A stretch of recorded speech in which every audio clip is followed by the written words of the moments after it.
Hello, my name is Sig, and I'd like to welcome you to my space, Weaving Weird Studio. In 1847, cough drops were all the rage, and a pharmacist by the name of Oliver Chase wanted a piece of that action. However, making the lozenges was a very time-intensive activity, and so Oliver decided to invent a machine that would roll out this sugar paste medicine mixture into a dough, and then it would press this concoction into consistent sized wafers that could easily be packaged and sold. Eventually, he found a more profitable use for this machine.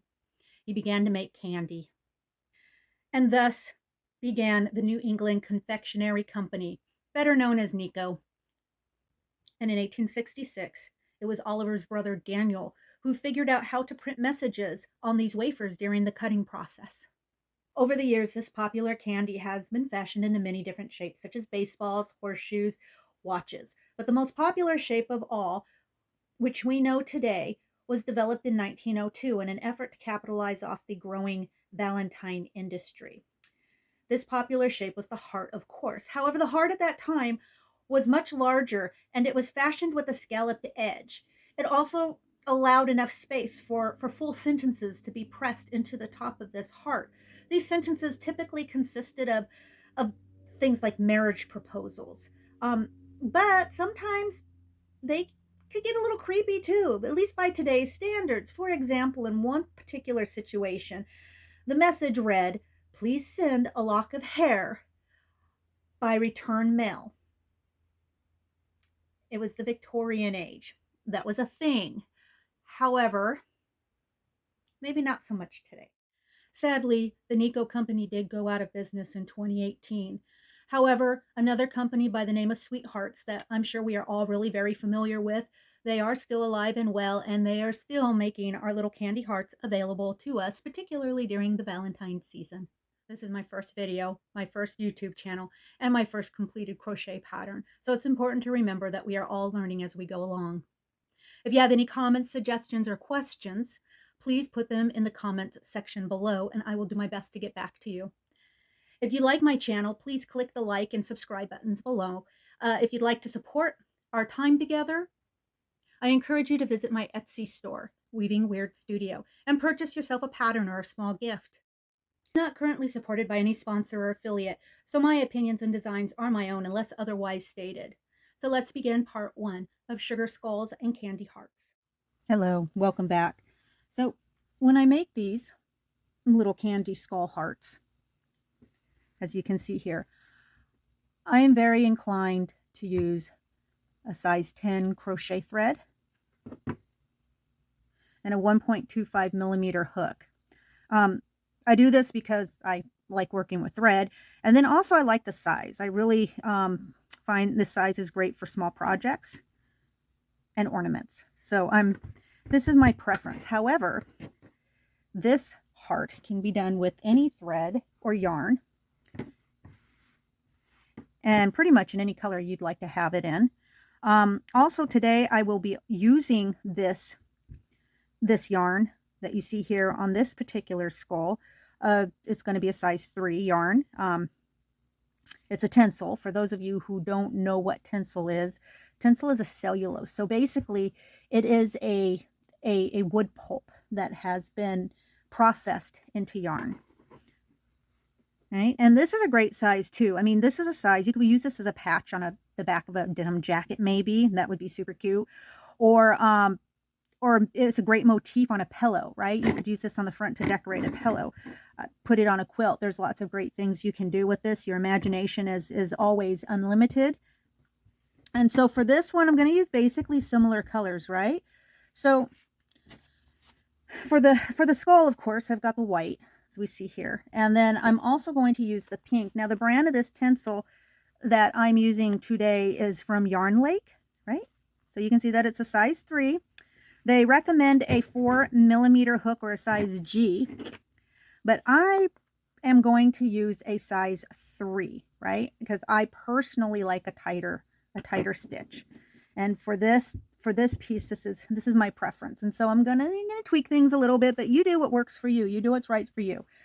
This particular motif is going to lend itself very well to whatever yarn you decide to use. So here we have the blue in the same brand, right? So we've got the blue, pink, and white, and I'm using blue. Normally I would use black, but I happen not to have black today, not in this particular yarn. And I kind of want to maintain the same shine, keep the same the cohesiveness of the feel and the look through the entire piece. So I'm going to use blue today instead of black. And then also I've got another type of yarn here.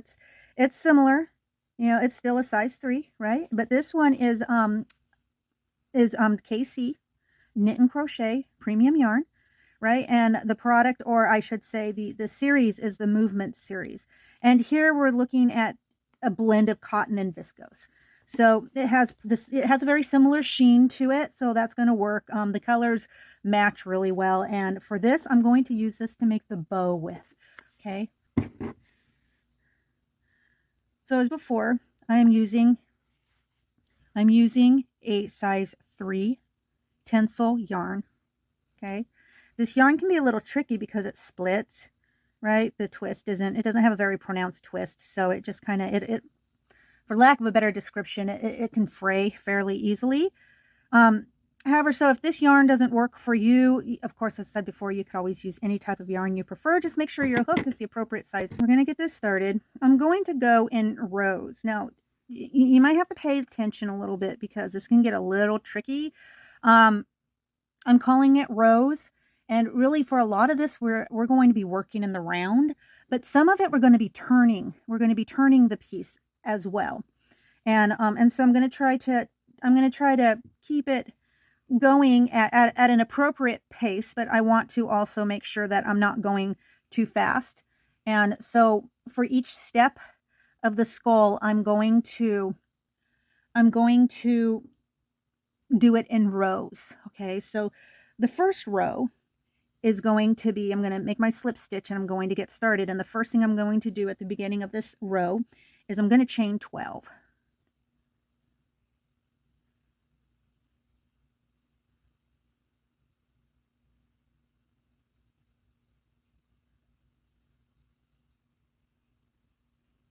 Okay, so I have 12.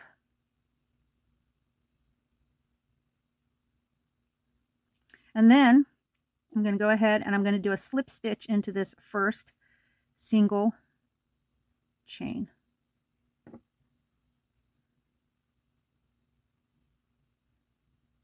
Right? And then I'm going to chain 12 more.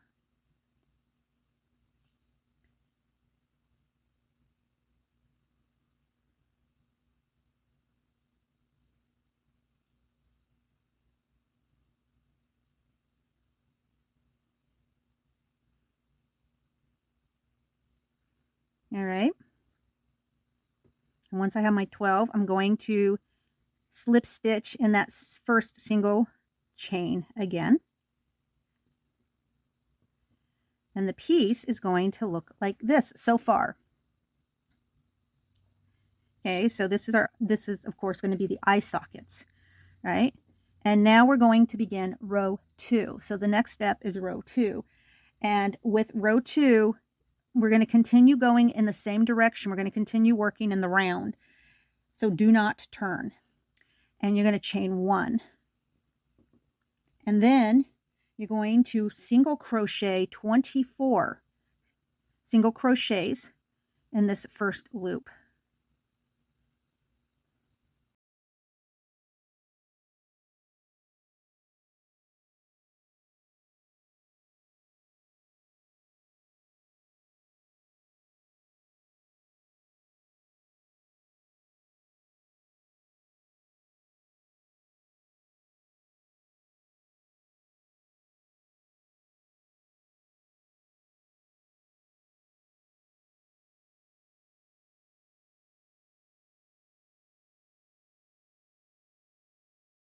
So we have 1, 2, 3, 4, 5, 6, 7, 8, 9, 10, 11, 12, 13, 14, 15, 16, 17, 18, 19, 20, 21, 22, 23, and 24 stitches.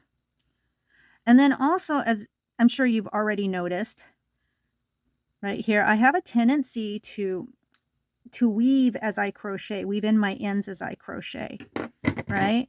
So I'm just going to go ahead and do that. Of course, that's just the way I do things. You can always wait until you've actually, you know, finished your piece to weave in your ends. But this is just the way I do it. All right, so the next thing I'm going to do is I'm going to do another 24 single crochets in the next loop. I'm going to continue.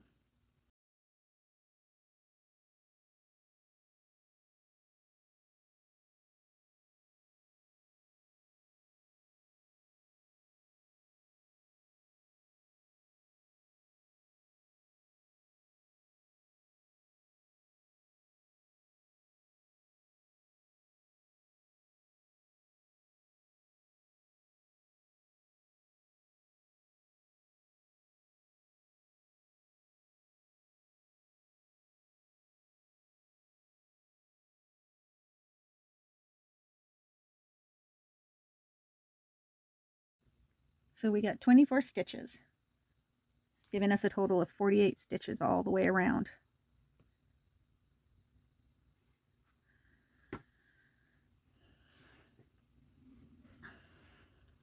And you can kind of see where we're starting to go. So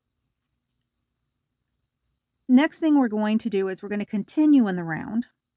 And this is going to be row 3.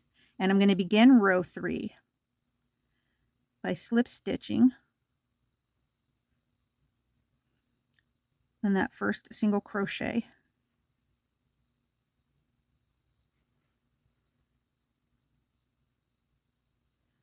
And then the second single crochet, I'm going to slip stitch. And then I'm also going to slip stitch the third single crochet. And then I'm going to single crochet 30 single crochets in the next stitches.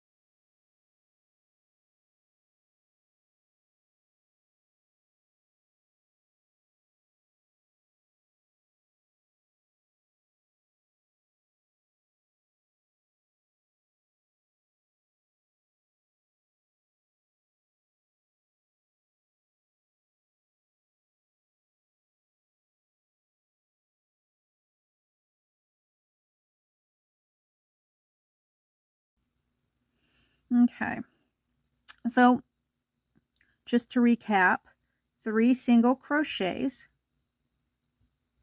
or sorry, let me restate that. 3 slip stitches in 3 single crochets plus 30 single crochets.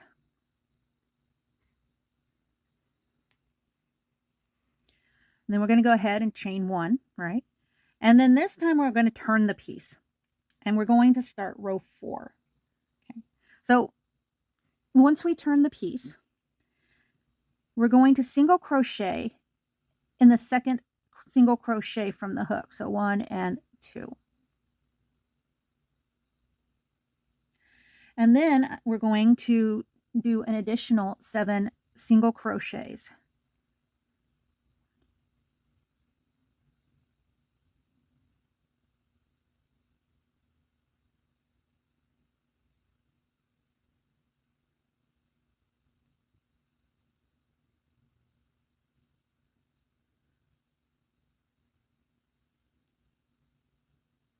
Okay. So right there.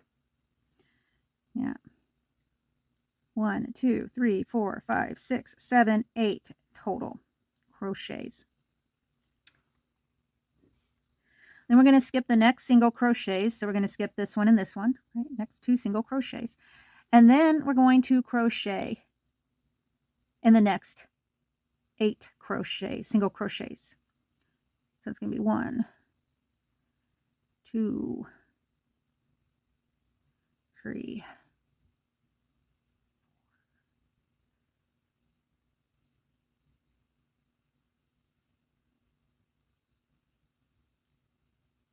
and 8. Okay. And turn your piece. Now we're on to row 5. And in row 5, we're going to do the same as before, in that we are going to single crochet in the second single crochet from the hook. So this would be the first, this will be the second single crochet from the hook. And then we're going to single crochet an additional 14 single crochets across.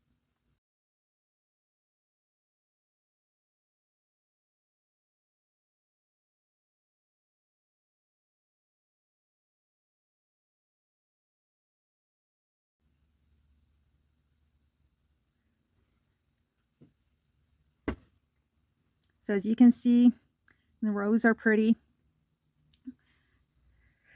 even and symmetrical at this point. You get your eye sockets, the forehead, and as before, we're going to chain 1, and we're going to turn. And this is going to begin our row 6, right? And again, single crochet in the second single crochet from the hook.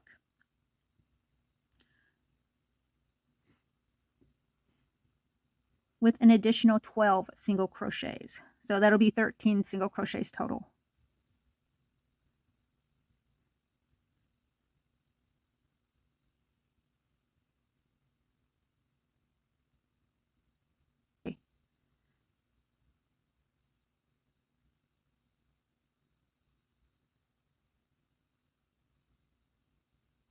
Perfect.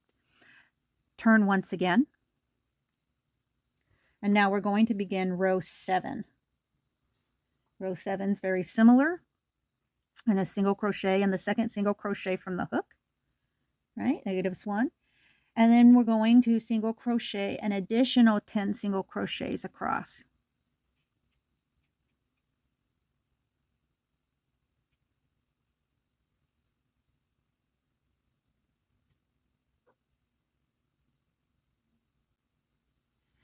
Single crochet, turn, and then we're going to begin row 8. Again, second single crochet from the hook, and then an additional 8 single crochets.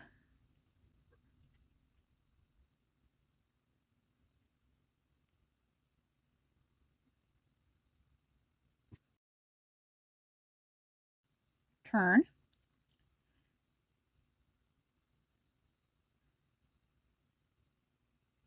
single crochet into the second single crochet from the hook, and then 6 additional single crochets.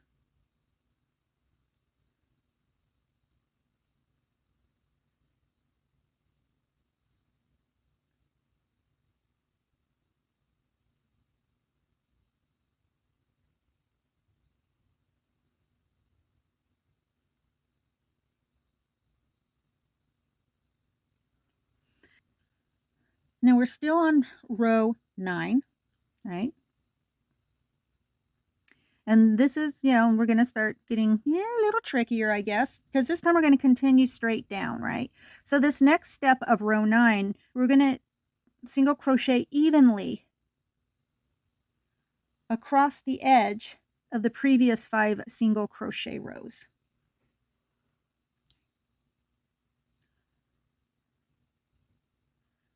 So 1, 2,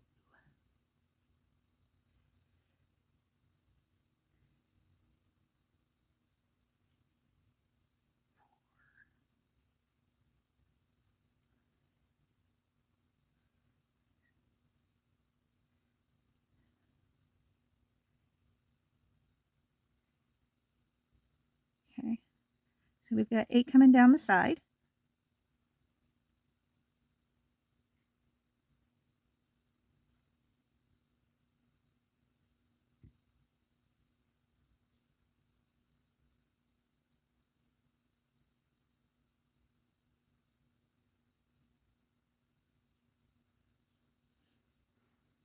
And then I'm going to continue going.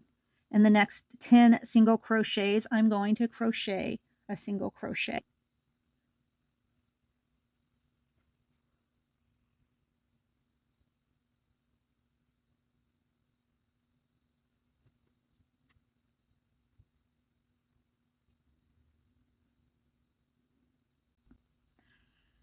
After single crocheting 10 single crochets here around the side of our skull, we're going to chain 4. And then we're going to skip 8 spaces, right? 8 stitches. And where this is going to bring us to, this is going to bring us back to the very first single crochet after this 3 slip stitches here. And I'm going to go in and I'm going to go ahead, I'm going to slip stitch. And then I'm going to chain 3. And this is going to complete row 9. And for row 10, we're going to turn.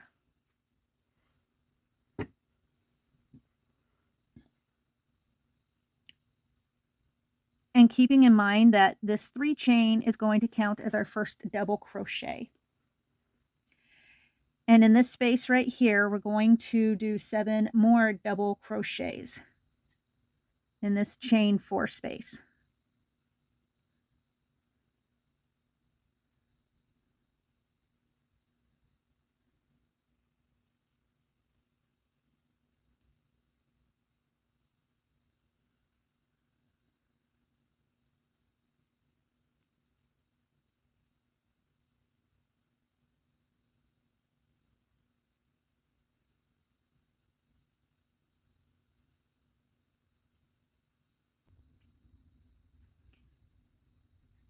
So now we have our 8 double crochets. 1, 2, 3, 4, 5, 6, 7, 8. Our chain 1. And we're going to turn. And the chain 1 is going to count as the first single crochet in row 11. And I'm going to continue to do a single crochet in the next 7 double crochet spaces or stitches.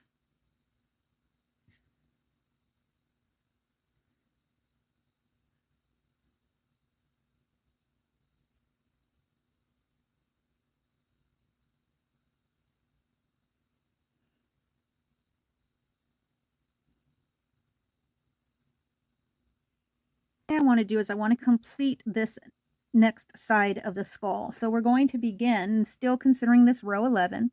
We're still basically working in the round at this point. I'm going to slip stitch 3 stitches evenly down this double crochet.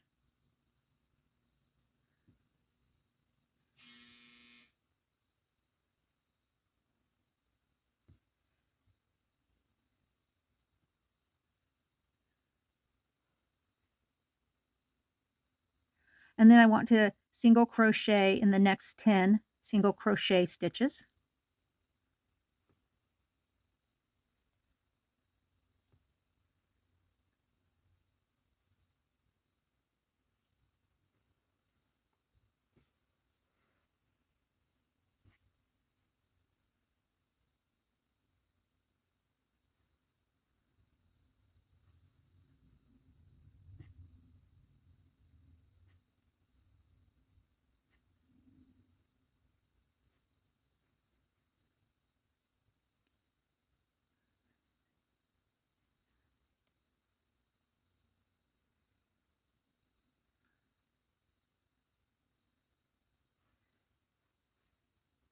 Okay.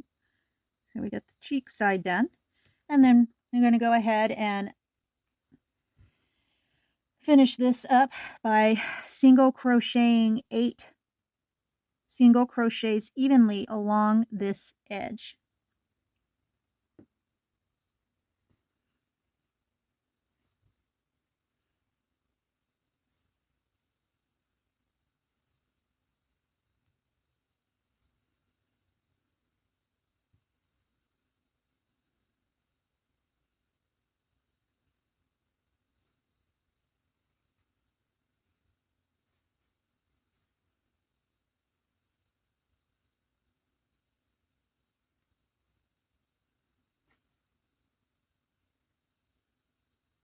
And then I'm going to slip stitch in the first stitch of the row 9.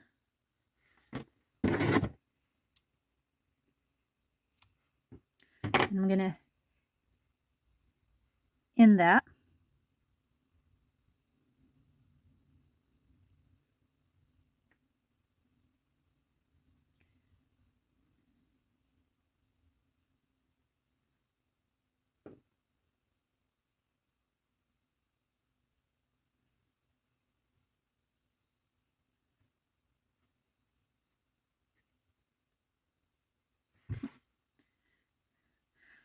And this is going to be our skull. Now, of course, you can end here or you can continue on, it's all entirely up to you. And as you can see, just kind of give you a heads up right now, it's a little wonky, and that's to be expected.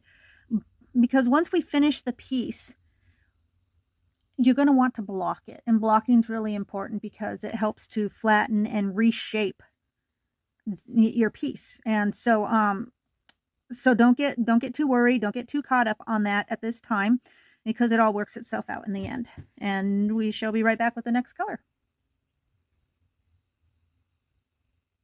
That's it for part 1.